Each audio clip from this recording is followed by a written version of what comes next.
우리 다 찾으셨으면 한 목소리로 읽으시죠. 이것은 하나님의 말씀입니다. 그 일 후에 하나님이 아브라함을 시험하시려고 그를 부르시되 아브라함아 하시니 그가 이르되 내가 여기 있나이다.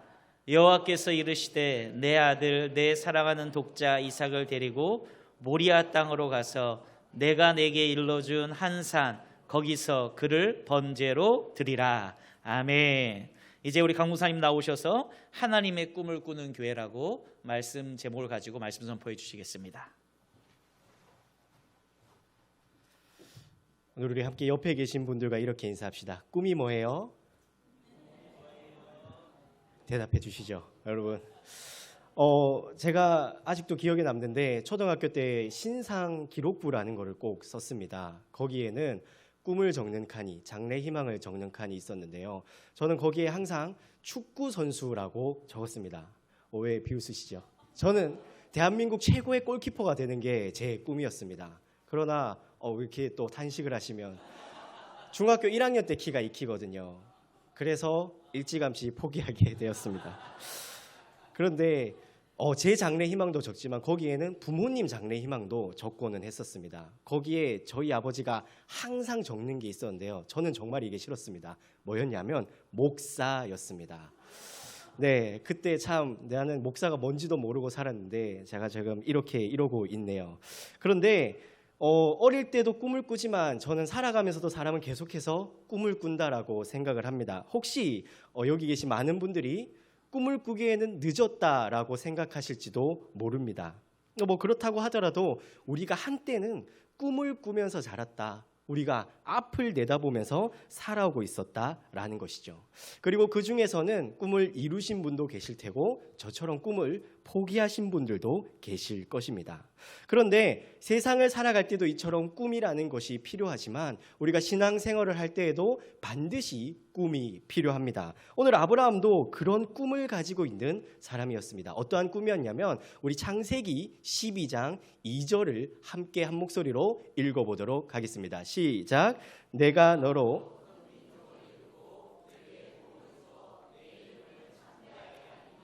너는 복이 될지라. 아멘. 아브라함은 큰 민족을 이루는 꿈, 또 자신의 이름이 장대해지는 꿈을 꾸고 있었습니다. 왜냐하면 하나님께서 아브라함에게 그런 꿈을 주셨기 때문이죠. 이처럼 그리스도인들은 항상 꿈을 품고 살아야 한다라는 것, 아니 꿈이 있어야 한다라는 것입니다. 꿈이라고 하니까 우리가 자다가 꾸는 꿈일까? 아니죠. 바로 여기서 말하는 꿈, 비전, 그리고 사명과도 같은 것입니다. 하나님께서 우리를 여기에 부르신 이유라고도 설명할 수 있는 거죠. 오늘 아브라함께서 아브라함을 하나님께서 이곳에 부르실 때에 그에게 주신 꿈과 비전의 말씀이 바로 12장 2절의 말씀이지 않습니까?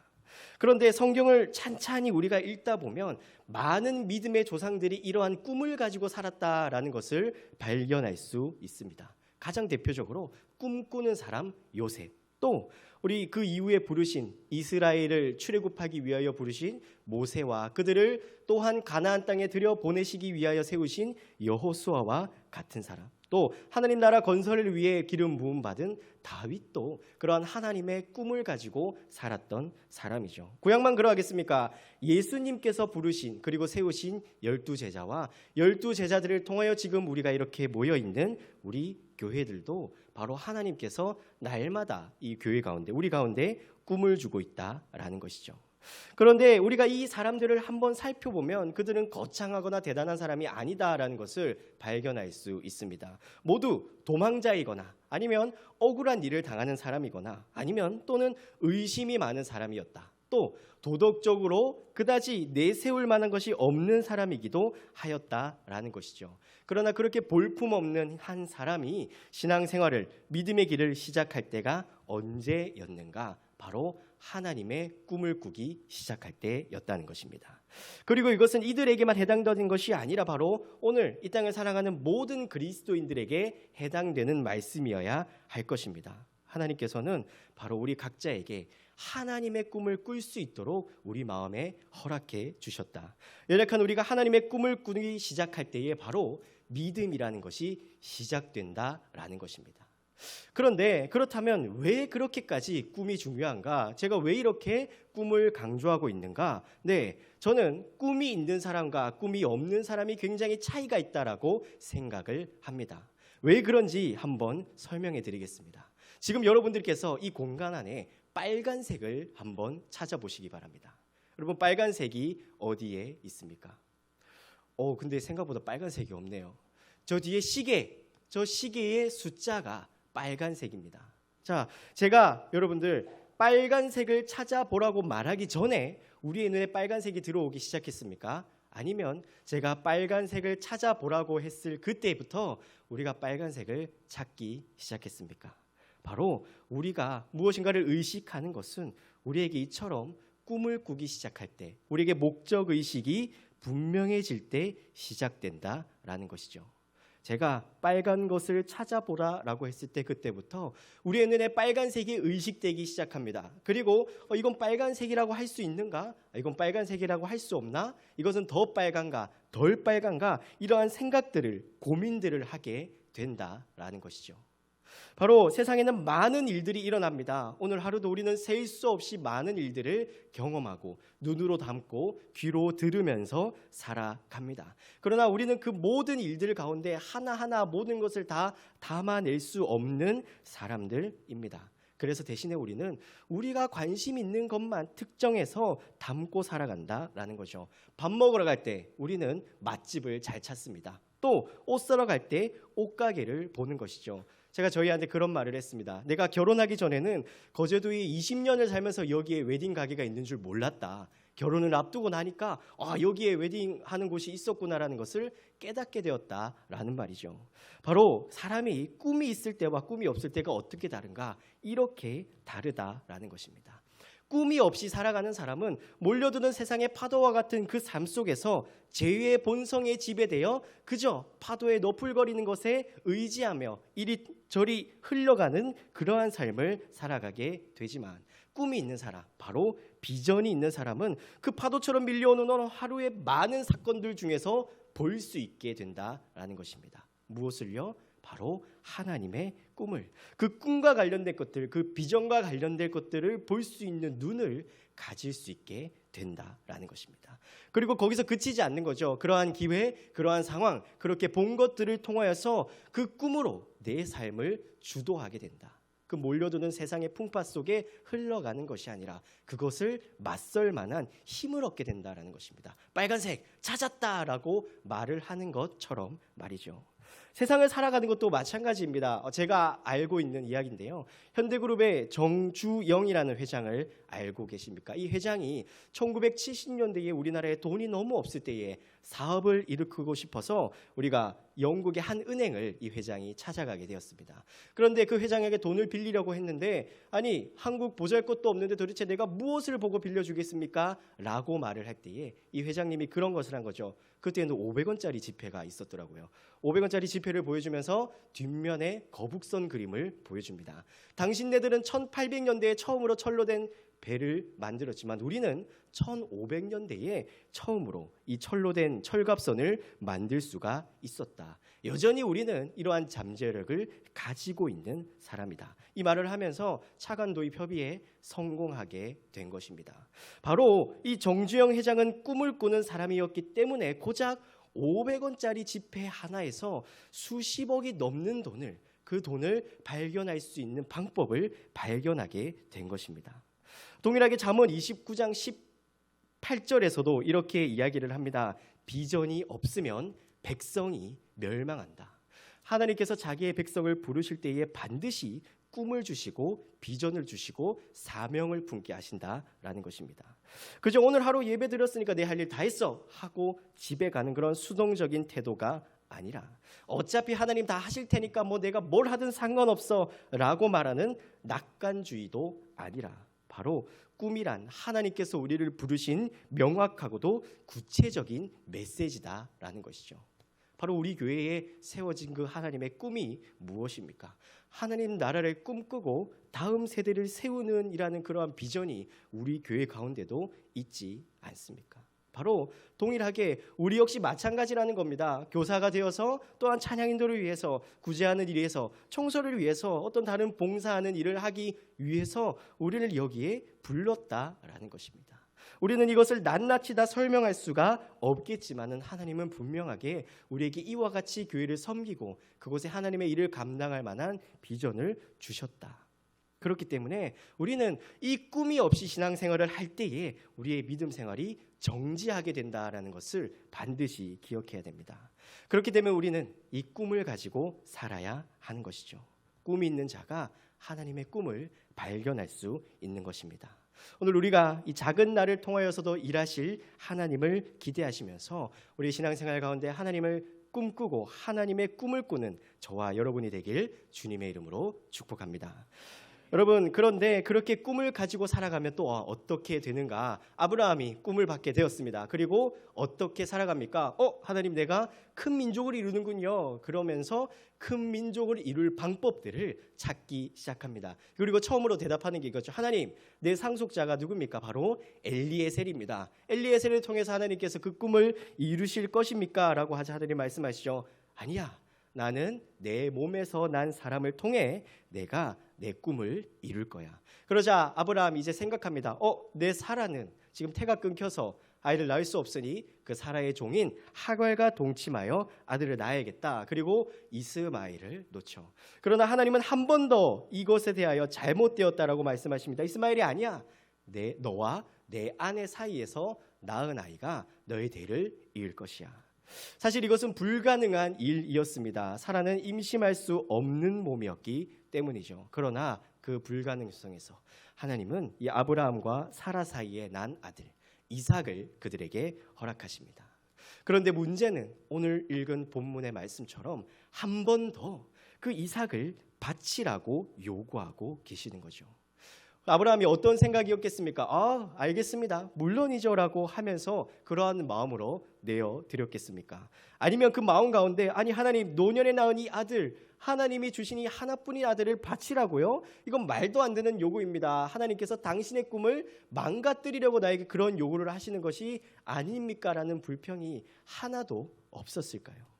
분명히 꿈을 꿨습니다. 그리고 그 꿈이 이루어지는 과정을 살아가고 있습니다. 그런데 이 상황은 아무리 보아도 하나님께서 그 아브라함에게 주셨던 꿈을 빼앗아가는 것처럼 느껴진다라는 것입니다. 그러나 아브라함은 하나님의 말씀대로 이삭을 바칩니다. 어떻게 그럴 수가 있었을까요? 제 생각에는 그렇습니다. 아브라함은 하나님께서 말도 안 되는 요구를 하고 계실 때에 반드시 말도 안 되는 은혜를 준비해 두셨을 것이다. 바로 말도 안 되는 이삭이라는 존재가 태어나기 위하여 말도 안 되는 그 잉태를 하나님께서 허락하여 주신 것처럼 지금 말도 안 되는 그 요구사항 뒤에 하나님께서 반드시 말도 안 되는 은혜를 준비해 주셨을 것이다 라고 생각했을 것입니다. 그리고 아브라함이 그 말씀에 순종하게 되었을 때 아브라함이 나중에 무엇을 경험하게 됩니까? 여호와 이레, 하나님께서 준비하셨다. 우리가 그러한 꿈을 꾸면서 믿음의 길을 걸어가다 보면 우리는 질문할 수 있습니다. 아니, 하나님 주신 꿈 아닙니까? 우리가 말씀대로 살아가고 있는 것 아닙니까? 열심히 중고등부를 섬기라는 그 비전과 열심히 봉사하라는 그 비전을 내가 교회 안에서 행하고 있는데 어떻게 이렇게 내 팔다리를 다 잘라가면서 내가 꾸고 있는 꿈을, 하나님께서 나에게 주신 꿈을 이루지 못하게 하십니까?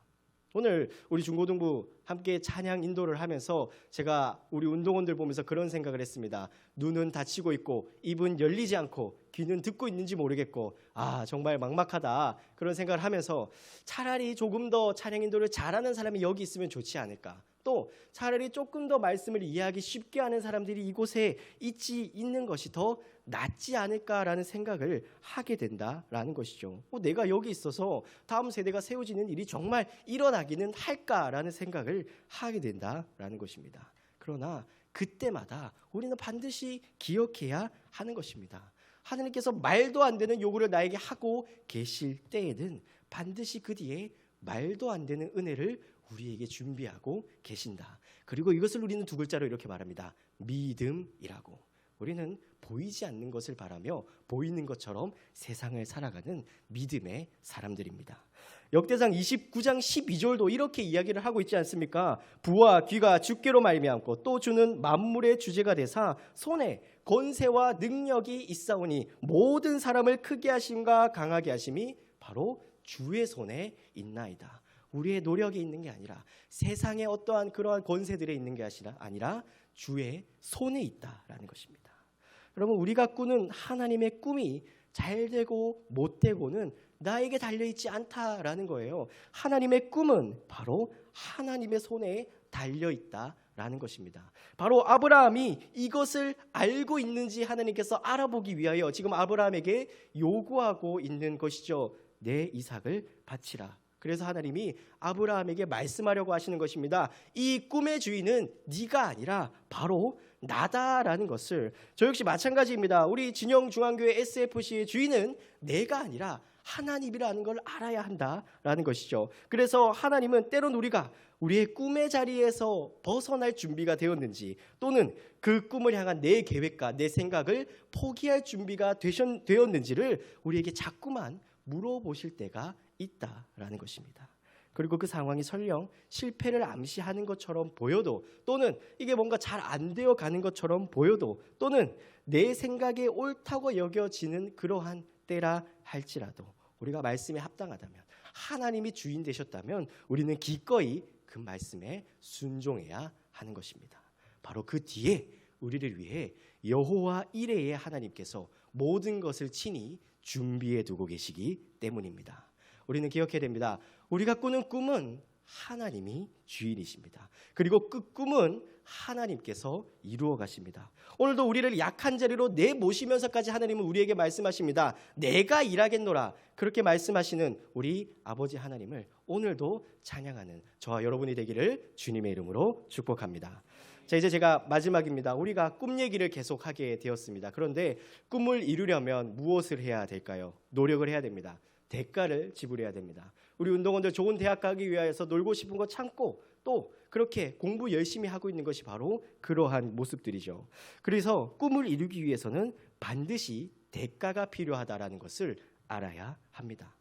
그래서 우리도 꿈을 꾸면서 우리에게 대가를 지불하며 나아갈 때가 있겠지만, 저는 더욱 중요한 사실 하나를 알았으면 좋겠습니다. 바로 하나님께서 이미 우리를 향하여 우리보다 먼저 꿈을 꾸고 계셨다라는 것입니다. 어떠한 꿈인지 아십니까? 바로 우리의 아버지가 되는 꿈입니다. 누구를 통해? 예수 그리스도를 통해. 이 조각난 세상을 하나로 만들기 위해, 멀어진 우리를 다시 하나님의 품으로 데려오기 위하여 하나님은 그 꿈을 꾸기 위하여 바로 대가를 지불하셨습니다. 바로 예수 그리스도의 피입니다. 그 피로 꾸신 꿈이 바로 우리 자신이다라는 것이죠. 내 가치가 바로 하나님의 꿈의 산증인이다라는 것입니다. 우리 옆 사람 보면서 이렇게 인사합시다. 당신은 하나님의 꿈입니다. 네. 이미 우리가 믿음을 고백하는 우리 자신이 하나님의 꿈이 이루어진 증거라는 것을 생각하면서 오늘 하루를 살아가시기 바랍니다. 그리고 우리 진영중앙교회가 바로 이 꿈을 꾸면서 살아가기를 주님의 이름으로 축복합니다. 여러분, 말씀을 맺겠습니까? 우리 어떤 꿈입니까? 바로 하나님의 꿈입니다. 그리고 하나님께서 꾸시는 가장 최고의 꿈은 바로 나를 사랑하신 것과 같이 내 옆 사람을 사랑하는 꿈입니다. 하나님께서 귀하다 말씀하시는 나와 동일하게 하나님께서 귀하다 말씀하시는 우리 옆에 있는 동역자, 우리 옆에 있는 이 셀원을 사랑하는 꿈, 그 꿈을 이루시기 위하여 우리 교회로 불러 모으셨습니다. 오늘 우리를 그 교회라는 이름으로 불러 모으셨을 때에 우리가 거기서 서로 사랑하며 살아갈 때, 그때의 세상은 우리를 보고 와, 저기가 교회구나라고 인정하게 되는 것이며, 그렇게 세상은 우리를 통하여 회복할 수 있게 된다라는 것이죠. 때로는 그 사랑하는 꿈을 꾸기 위하여 내가 어떠한 것을 포기해야 할 때가 있고, 또 내 생각과 내 계획대로 돌아가지 않는 것처럼 여겨질 때가 찾아온다 할지라도 우리는 그때 생각해야 됩니다. 그 꿈을 꾸게 하신 이가 그 꿈을 이루게 하실 것이다. 여러분 이것을 믿으면서 또한 우리를 위해 이미 큰 것을 포기하신 우리의 아버지 하나님을 믿으면서 이번 한 주간도 하나님의 꿈을 꾸며 서로 섬기며 사랑하는 우리 진영중앙교회가 되기를 주님의 이름으로 축복합니다. 기도하겠습니다. 사랑과 은혜가 풍성하신 우리 아버지 하나님, 우리가 세상의 헛된 꿈을 꾸며 이 땅 가운데 방황하며 살지 않게 하여